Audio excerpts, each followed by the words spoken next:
Hey guys, let's make this beautiful Mother's Day bouquet. Mother's Day is just around the corner, and if you're looking to make a beautiful, affordable, and meaningful gift, I've got you covered. Let's go to Trader Joe's. I think they have the best selection at the best prices. The formula for a perfectly balanced bouquet is actually quite simple. You want 1 to 2 main flowers. I used these pink roses. 1 to 2 smaller accent flowers like tulips, ranunculus, or spray roses. Then 1 to 2 fillers like baby's breath, wax flower, whatever it is that's catching your eye, and don't forget greenery. So this is what I ended up with. All in all, I spent about $40 on flowers. It can easily, however, be done with $25 to $30.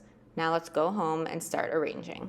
Hey guys, I just got back from the store and set up my table. So I like to have a nice big table to make my floral arrangements. I lay out all my flowers so I can start the prep.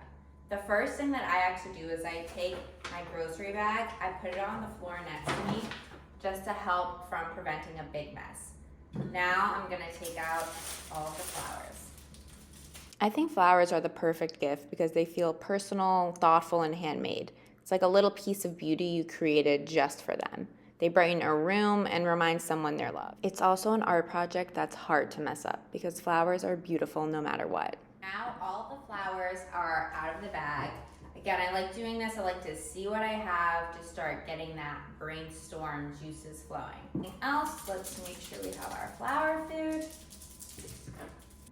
Flower food contains sugar for energy, acid to maintain pH, and bleach to prevent bacterial growth. Mix it up. It's a key step for long-lasting flowers.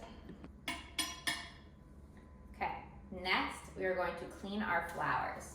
So leaves really just suck up a lot of the water absorption from flowers.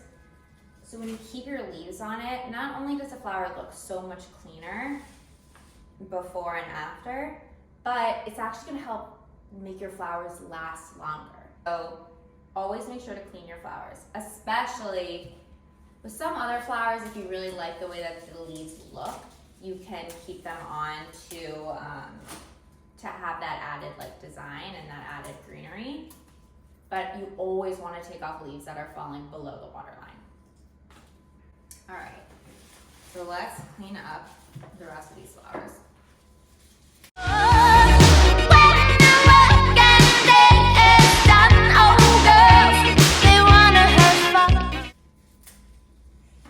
Be careful of the thorns.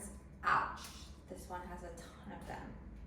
Okay, now what you'll see a lot of people do with roses is if your roses aren't quite open, you'll take the rose, flip it over, find a spot without thorns, put it in the stem in between your hands and roll it out a bit.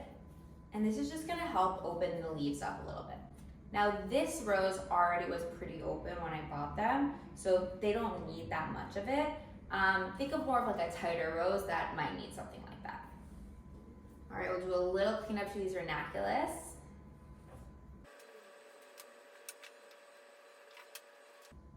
Alrighty, and now for our tulips.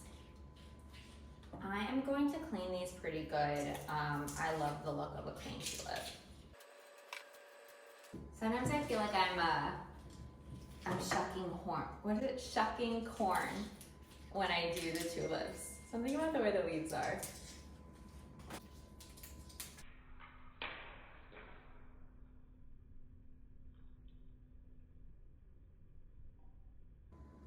Be careful with your tulips when you are doing this. R.I.P. Okay, so now we have our cleaned flowers. We're gonna do a little bit more trimming on some of the greenery later, but not until we know how high up they're gonna be. So now we can get started. We're gonna try to do flowers at different levels here. So I kind of want a base layer of roses that are more towards the bottom. So let's see. Okay. So you're going to take your rose and you're going to cut it at an angle. Drop it in. All right, so you can kind of see, I want it to be a little bit lower. So I'm just gonna cut off a little bit more. Beautiful. So then I can take that one and kind of use it as my guide.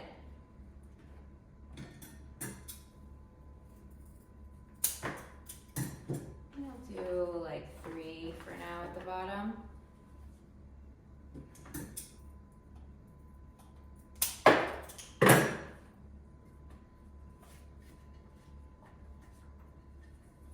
Needs to be trimmed a little bit more. All right, I'm gonna come in here kind of already with some of this greenery. I really like these. Let's see, if we were to just stick them in here. I do kind of like the height on some of them. And I see some of these are gonna be falling into the water, so let's just take off what's falling below the water line. Because again, that's just going to drink up the water and it's unnecessary. Okay, I'm kind of liking this as like the base. Now we're gonna go in and just kind of build up. So let's come in with some of these higher roses and make sure you still trim the bottoms. That is for water consumption. There's a little parts that are a little dead, so you can just peel off the parts that are no longer with us. This is looking pretty good. I don't want to overdo it, so I'm going to come in now with some of my tulips.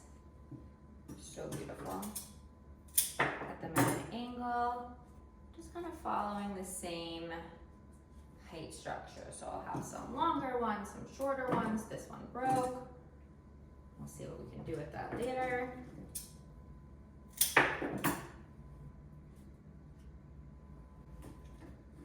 And flowers are so fun because they just have a mind of their own. Let them go where they will. Let's get our ranunculus in.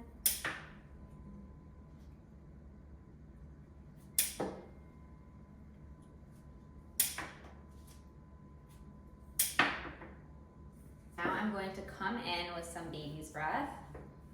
Give it a little trim.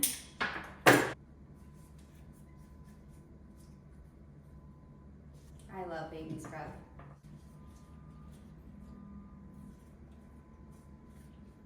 I'm going to put some of these pink ones in here. You